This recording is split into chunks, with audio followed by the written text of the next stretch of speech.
Morning students. In the previous session, we have already seen how exactly in case of angiosperms the gametes are produced, and you should keep this in your mind that gametes are not directly free over there. The gametes are present in the gametophytes, male gametophyte and female gametophyte, that is pollen grain and ovule. Okay. Now the next thing, after the formation of the gametes, what is so important? We should have a little bit of idea regarding the gametes. Generally, in almost all the living organisms, all the animals as well as the primitive groups of plants, as you know, the male gamete and the female gamete both are produced. And as far as the science is concerned, you can see the male gametes are smaller in size. They are smaller in size and they are motile. They are motile in nature. But whereas the female gametes are, as compared to the male gamete, they are larger. They are larger and they are non-motile. They are non-motile. Now, if you see the gametes of the angiosperms which are present, the male gametes are present in the male gametophyte, that is in the pollen grain. We know that this is the vegetative cell and this is the generative cell, and in the generative cell we come across the presence of two male gametes because it is the typical property of the angiosperm that the double fertilization takes place. So for that reason the two male gametes are existing in the pollen grain. And the next one what we have seen is nothing but the ovule. Within the ovule we come across the presence of the female gametophyte, that is nothing but the embryo sac, and within this we come across the egg cell and secondary nucleus, which are this embryo sac, which consists of two very important cells, one haploid cell, that is nothing but the egg cell, and one diploid cell, we call it as secondary nucleus. Apart from that, the antipodals are there and the synergids are there. So like this, the 8 cells are present, 8 nucleate but 7 celled, what we call it as, because here the fusion of 2 cells takes place. So such a kind of embryo sac, that is going to be the female gametophyte in which the female gametes are present. So what we have seen in general in sexually reproducing organisms, the male gametes are smaller in size and they are motile, that means they can move. But in case of female gametes, which are larger in size as compared to the male gamete, they are larger in size and they are non-motile. Now, in case of angiosperms, both the male gametes as well as the female gametes both are non-motile.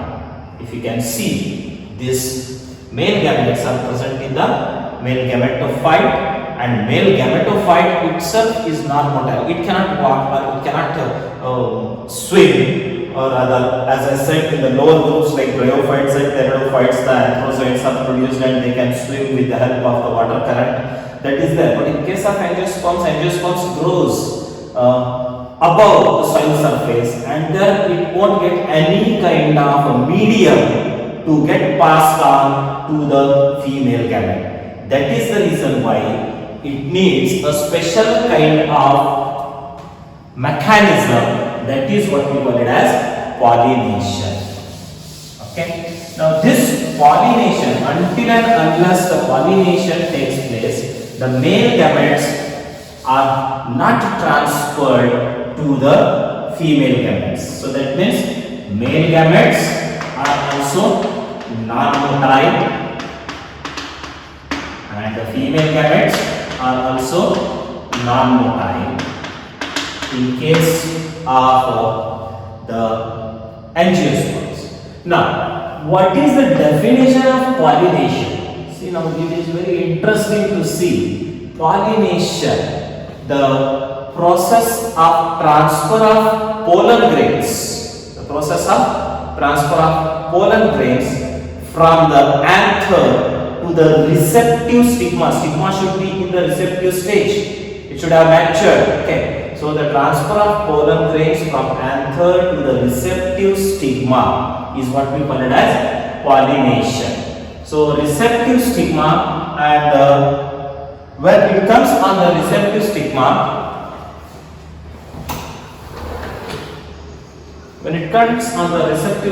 then further the process of fertilization takes place. But to happen this fertilization also, it has to go through the different processes that we shall see afterwards. So pollination is nothing but the transfer of this pollen grain with the two male gamete to the receptive stigma. That means the pollen grain has to reach the receptive stigma with its male gamete. But here again we come across the two different types of pollination, that is self-pollination and cross-pollination. Self-pollination and cross-pollination. Now what do you mean by self-pollination?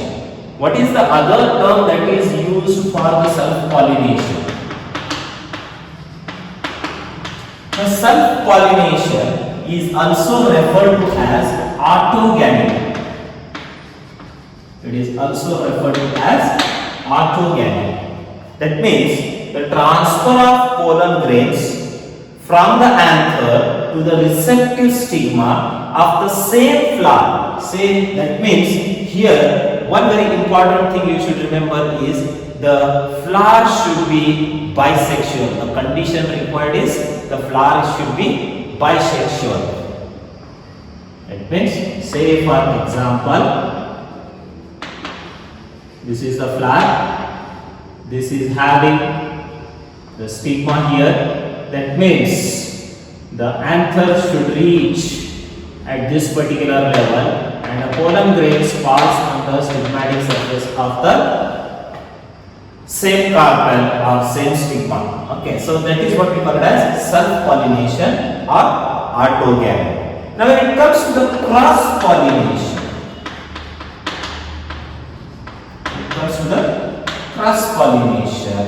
there again we come across two types in this, that is gytonogamy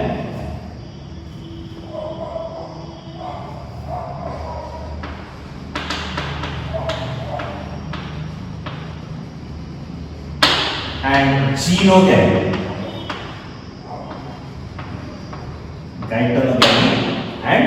genogamy. Fine. Now when it comes to gytonogamy, if you can see, in these two processes also the transfer of pollen grain from anther to the stigma takes place, but on the different flower. But the difference over here is, in the gytonogamy, in the same plant, if at all two flowers are there, though they are bisexual or unisexual, generally they will be unisexual as in case of cucurbita. Fine. So male flower is different and a female flower is different. So the male flower produces only the stamens, but the female flower produces only the carpel. Rather we can do like this. At present we say that this is the stigmatic surface and here are the anthers. Fine. So when the transfer of pollen grain takes place from anther to the stigmatic surface of the another flower of the same plant, that is called as gytonogamy. On the same plant, then it is called as gytonogamy. The problem over here is, though we say that it's a type of cross pollination, here genetic recombination do not take place because the male gametes and the female gametes belongs to the same plant. Male gamete and female gamete belongs to the same plant. That's the reason why the recombination of character, or rather you can say the exchange of genetic segments do not take place over here. So genetically, that means the DNA of the seed that is produced by this particular process, that is geitonogamy, will be the same. But here exclusive cross pollination we can see, that is in case of genogamy. Genogamy means two different plants having the flowers, okay, and one plant producing the male flowers, another plant producing the female flowers. That means one plant producing only stamen, another plant producing only pistil. So this is going to be said to be the male plant, and this is going to be the female plant. Best example that we have studied is nothing but the papaya and date palm, isn't it? So in such case, what happens? The process of transfer of pollen grain from the anther to the receptive stigma of the another flower and on the another plant. Another plant is also very important over here because the flowers are unisexual. So such a kind of process is what we call it as genogamy. We call it as genogamy. Fine. Now such a kind of pollination is of different types: self-pollination and cross-pollination. In cross-pollination, we even come across geitonogamy and genogamy. In your textbook, they have mentioned only autogamy, geitonogamy and genogamy are the three different types of pollination. Doesn't matter, you should have a little bit detailed idea like this. Geitonogamy and genogamy are the types of cross-pollination.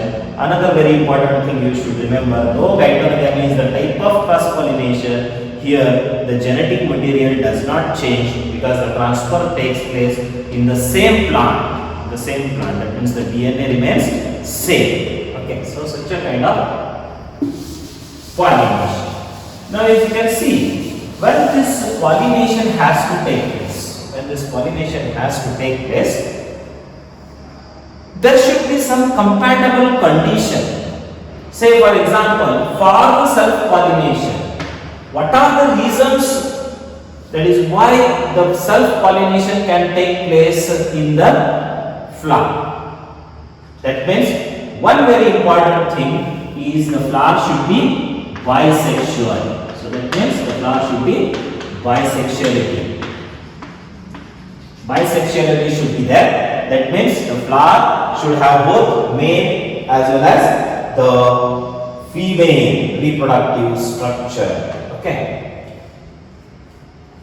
But only the presence of male and female gametes in the same flower is not sufficient, because both of them have to get matured at the same time. That means we call it the condition as homogamy.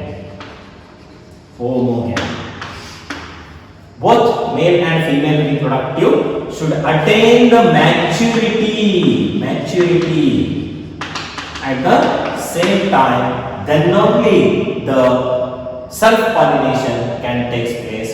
For this, we call it as contrivances for self-pollination. Contrivances for self-pollination are inbreeding devices. What we call them as inbreeding. It means self-pollination devices. The conditions in the flower because of which the self-pollination takes place. Now another very important condition in the flower, that is the cleistogamy.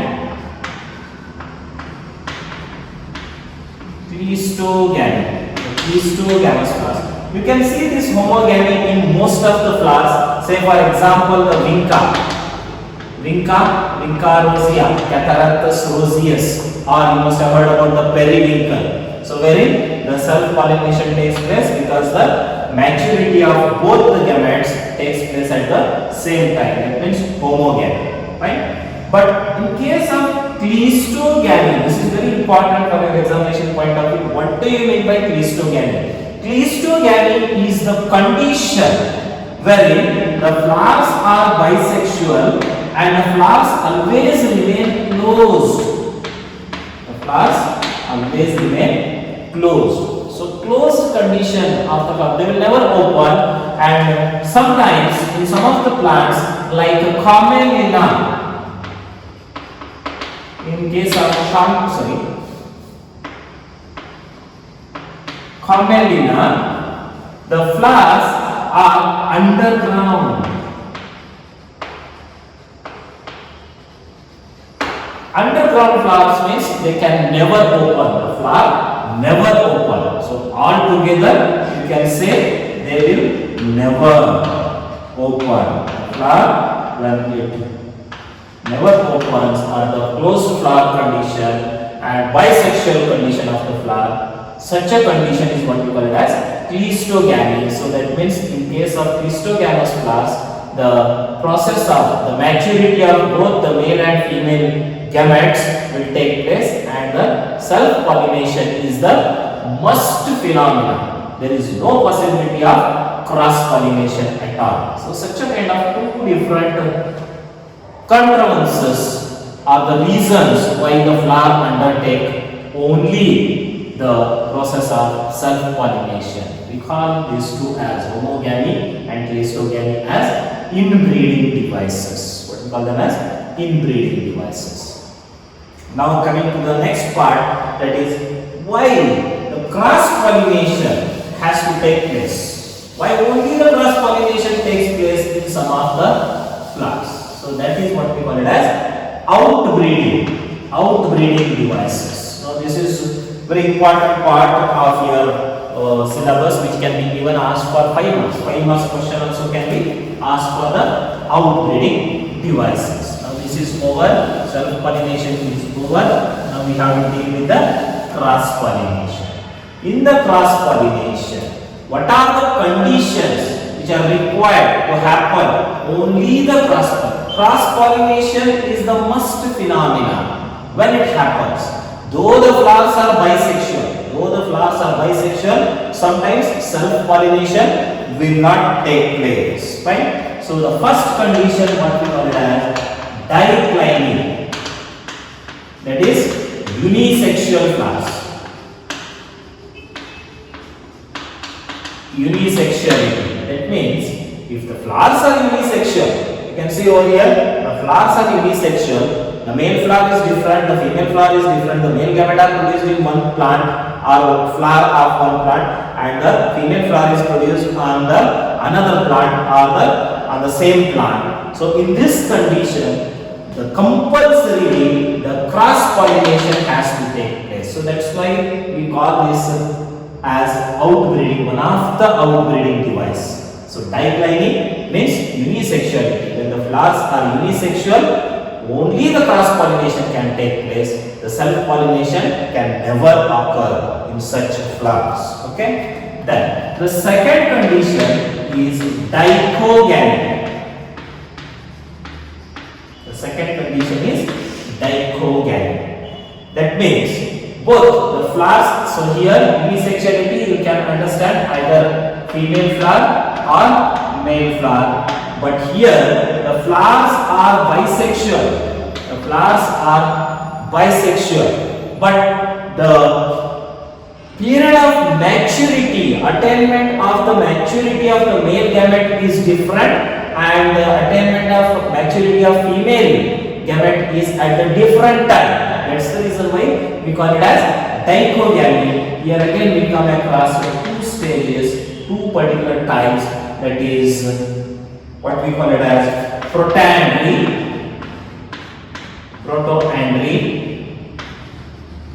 and protogamy.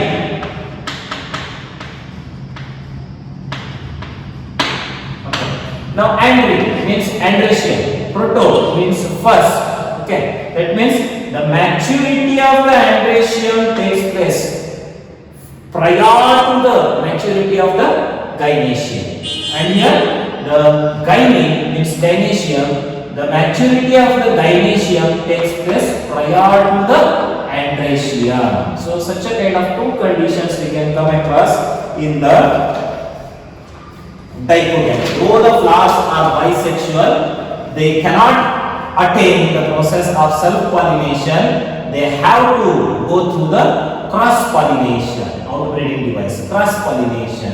Why? Because the period of maturity of androecium and gynoecium differs over here. So that's why this is the second hydrolysis or second outbreeding device.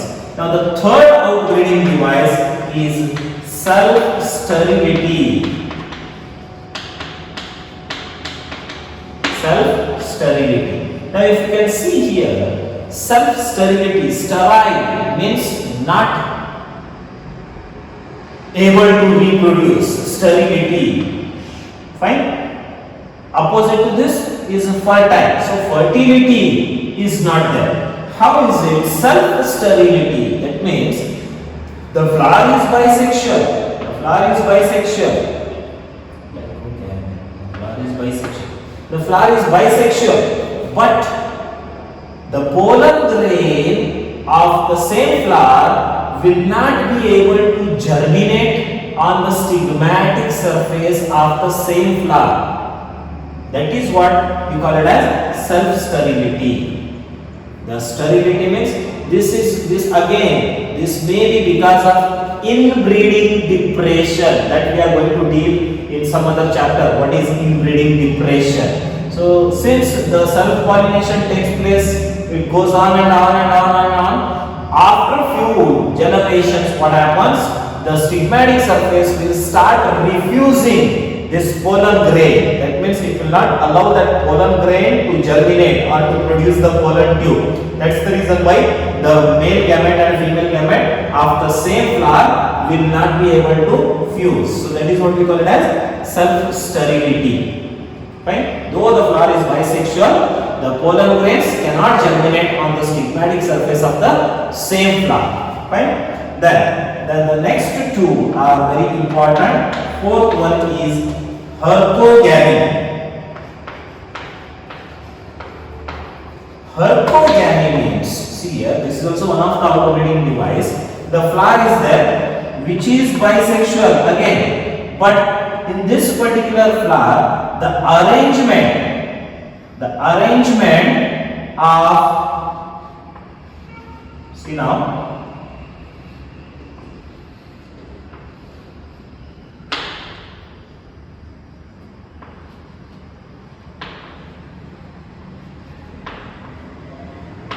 these are the anthers and here is the carpel. Right? Anthers are here and the stigma is here. So arrangement of the male and female gametophyte, rather you can say the reproductive part, the androecium and gynoecium, is at the different level. It is at the different level. So such a condition is what we call it as hercogamy. Now if you can see, the pollen grains from these anthers cannot jump onto the stigmatic surface of this same flower. That is the reason why the self-pollination is not possible in such flowers. Only the process of cross-pollination has to take place, like in case of dianthus. Dianthus, or you can call it as the passion fruit or passion flower. Okay. So such a kind of hercogamy, where the arrangement of the male and female reproductive structures is at the different level, because of which the self-pollination will not take place. Only the possibility of cross-pollination is there. So that's why it is also called another outbreeding device. Now the fifth one is the heterostyly.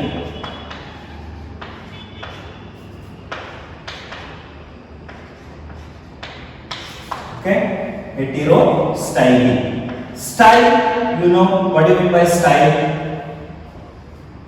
Ovary, style and stigma. Heterostyly, that means the length of, though the flower is bisexual, it is having both male as well as female reproductive structures.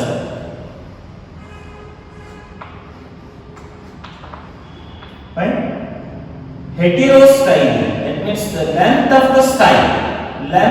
the style plays very important role over here, taking the stigmatic surface much above the level of the anther. See now, this is the anther and filament. The length of the filament is short, but whereas the length of the style is more. So that's the reason why again here also the jumping of the pollen grain do not take place.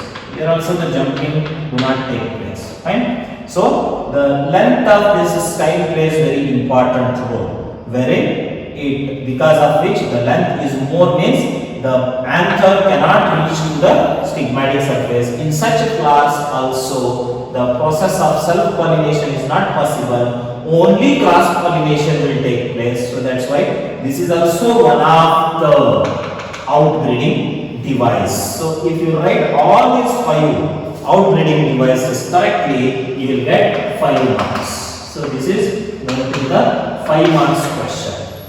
Fine? Then coming to the next concept.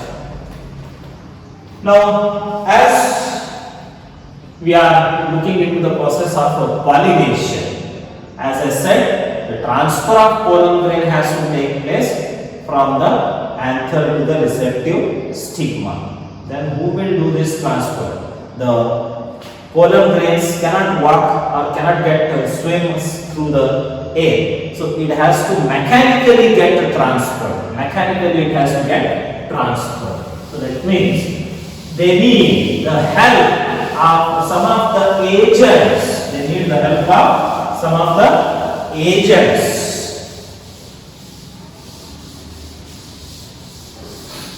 Now what are those agents? To these agents we call them as pollinators. Okay, we call them as pollinators. Right? So agents for pollinators. Agents for pollination, that means the pollinators are basically classified into 2 types, that is abiotic and biotic. Now in abiotic we come across 2 very important agents called as wind and water. Wind and water. Okay. Now, when this transfer of pollen grains to the receptive stigma takes place by means of or with the help of wind, that phenomena is what we call it as anemophily. Anemo means not animals, because we are going to come across the biotic, I will tell you. So if the transfer is taking place by agency of the wind, then that phenomena is called as anemophily. And when the transfer of the pollen grain takes place through the agency of water, then it is called as hydrophily. And it is called as hydrophily. Now when it has to occur, the transfer of pollen grains through the abiotic factors, these are abiotic factors, that means non-living factors, which are going to carry the pollen grains, from the anther to the receptive stigma. The receptive stigma may be of the same flower or of the another flower. Same flower is not possible.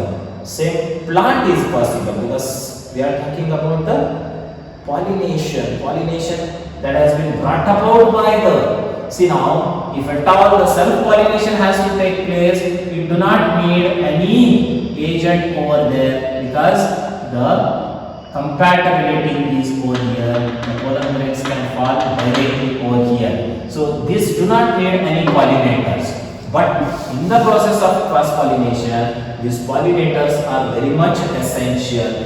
Wind and water. So what are the characters of wind-pollinated flower? What are the characters of wind-pollinated flowers? That is, the flower should be very small in size. The flower should be very small in size. Then the pollen grains which are produced, they should be very light in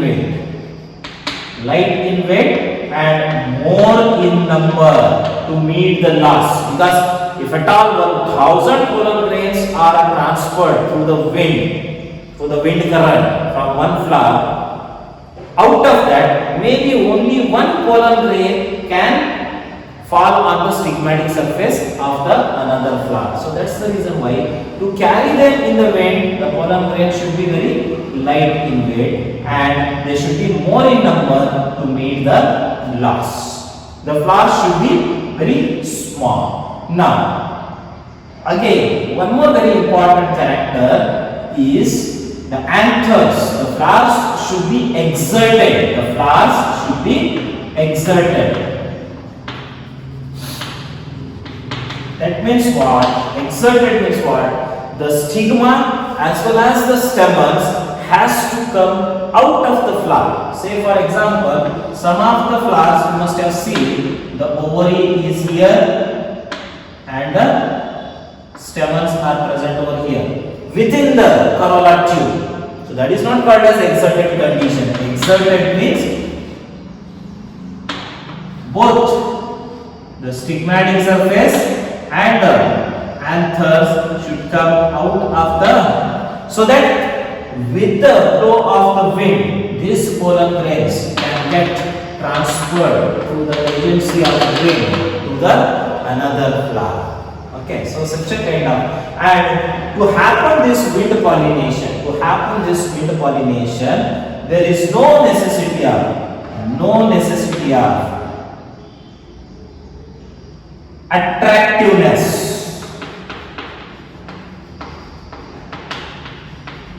Attractiveness is not necessary. Then the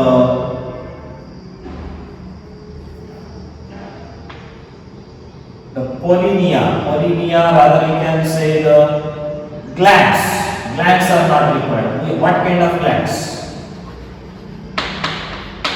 Nectar glands. The nectar glands are not required because wind do not need any attraction.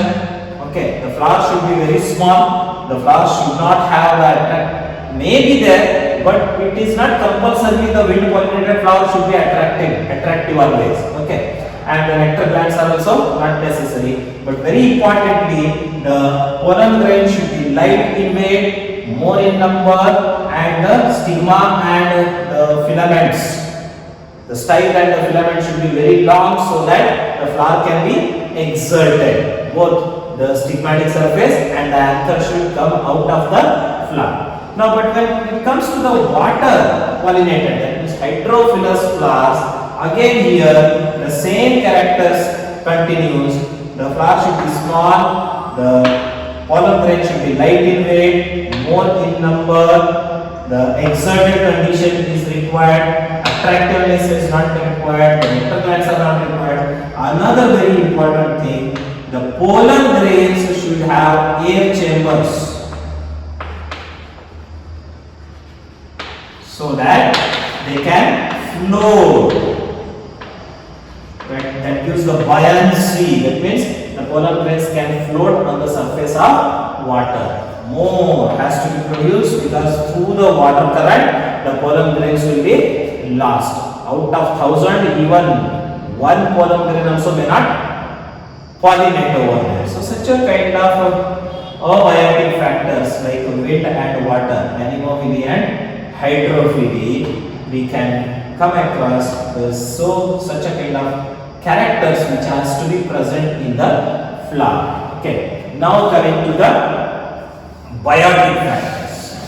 Biotic factors means mainly we talk about animals.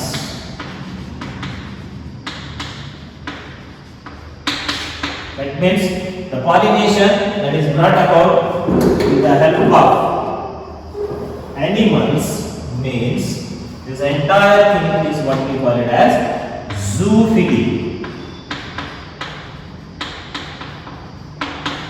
What we call it as zoophily. Now in this zoophily, you can see there are different animals which are involved. Fine. The first and foremost that we know is nothing but the insects and birds.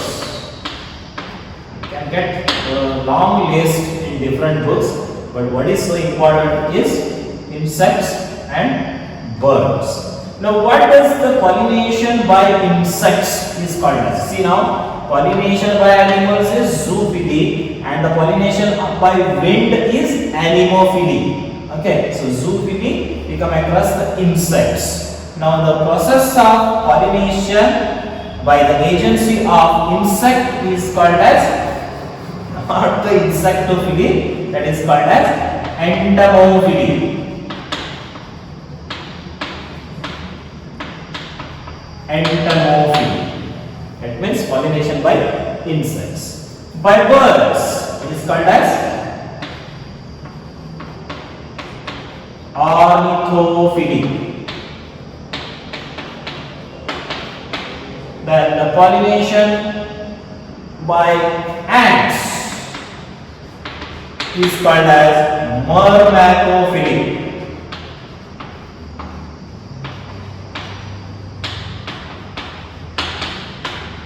Okay. Then pollination by snail is called as malacophily.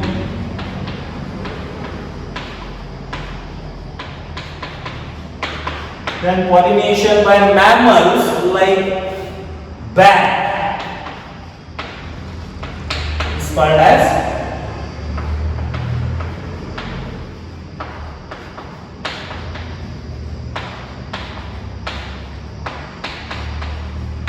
chiropterophily. What it is called as?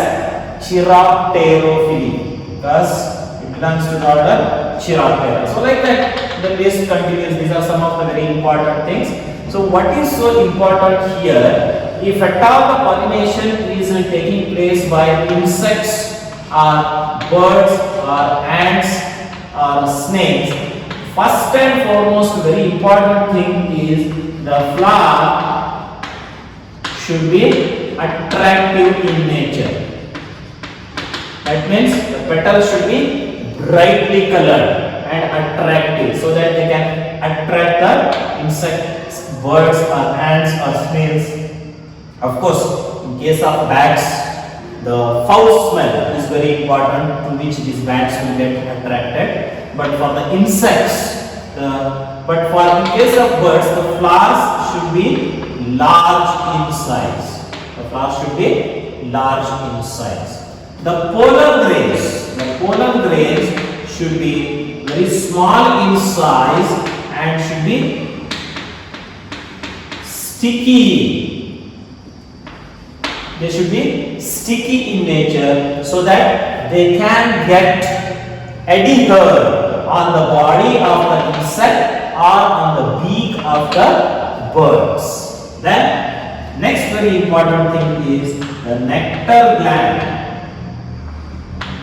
Nectar gland should be present. See now, when the insects or birds are bringing upon the process of pollination, that means they are helping the plant body to bring upon its next generation, the plant has to give some reward to the insects or birds. And what is that reward? Is nothing but the nectar that is produced in the nectar glands. But some of the insects are carrying, they are taking the nectar, but they are not bringing upon the process of pollination. Such insects are called as pollen robbers. Pollen robbers. What they will do is, when they alight on the flower, they will eat all the pollen grains, and even they will drink all the nectar, but don't bring upon the process of pollination. Such a phenomena is what we call it as, or such a bird and insects, what we call them as the pollen robbers. So such a kind of characters are required for the process of pollination in case of zoophilous plants. Very importantly, the flowers should be brightly colored and attractive. The pollen grains should be small in size and sticky in nature. In case of bird pollination, that is ornithophily, the flowers should be larger in size, and all these flowers should have the nectar glands to give the reward to the pollinators. Okay, so such a kind of pollinators, abiotic as well as biotic are there. Okay. Now in your textbook, we have come across two particular phenomena, that is what are the adaptations of water pollination in case of hydrophily. Vallisneria is the example that is given over there, and according to that adaptation, when you see the Vallisneria is the hydrophyte. Hydrophyte means it grows in the water. The plant is submerged, but the stigmatic surface of this particular female flower will come because it is having the long style and it comes above the surface of the water. That means the pollen grains which are released also has to come to the surface of water and pollinate the flower. Okay. So that is what we can see in case of Vallisneria. But another very important example given is Zostera. Zostera, which is nothing but the also called as sea grass. We call it as sea grass. In this case, the pollen grains are ribbon-like. Pollen grains are ribbon-like, so that they can float on the surface of the water and can reach, because both the carpel as well as the stamens are submerged over there, so that because of the ribbon-like structure of this pollen grain, they can swim and reach the stigmatic surface of the flower. But in case of what you say the anemophilous flowers, according to your textbook, they have given the example of your maize plant, rather you can say the spike inflorescence is given over there. As told you already, the characters, the flowers should be well exposed, that means the stamens and anthers should be well exposed to the air, because it's an anemophily, fine. And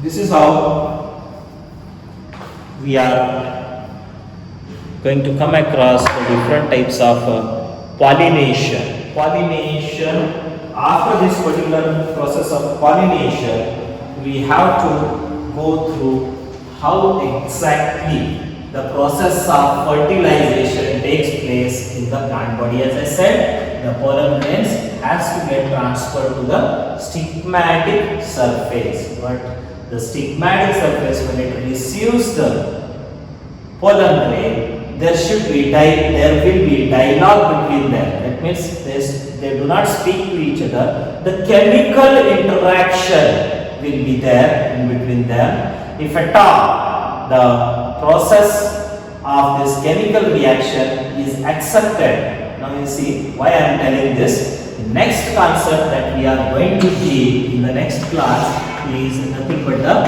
fertilization. And you know, the process of fusion of male and female gamete is what we call it as fertilization. Here what has happened now so far, till now, only the transfer of male gametophyte on the stigmatic surface has occurred. Still the fusion of gamete has not taken place. So, to understand the process of fertilization, you should keep one thing in your mind. The process of fertilization is species specific. It is species specific. The male gamete of a particular species can fertilize, that means can fuse with the female gamete of the same species. It cannot fertilize the female gamete of any other species. So that's why we call it as the process of fertilization is species specific. That means the chemicals which are produced by the stigmatic surface should match with the chemicals present in the pollen grain, so that the pollen grain can produce the pollen tube. So this pollen tube growth should be allowed by the stigmatic surface. So this is how the chemical dialogue takes place between the stigmatic surface and the pollen grain. What exactly happens in this process and how these male gametes will reach the female gametophyte, what happens further, that and all the things we are going to deal in the next part or the next session. Okay, thank you.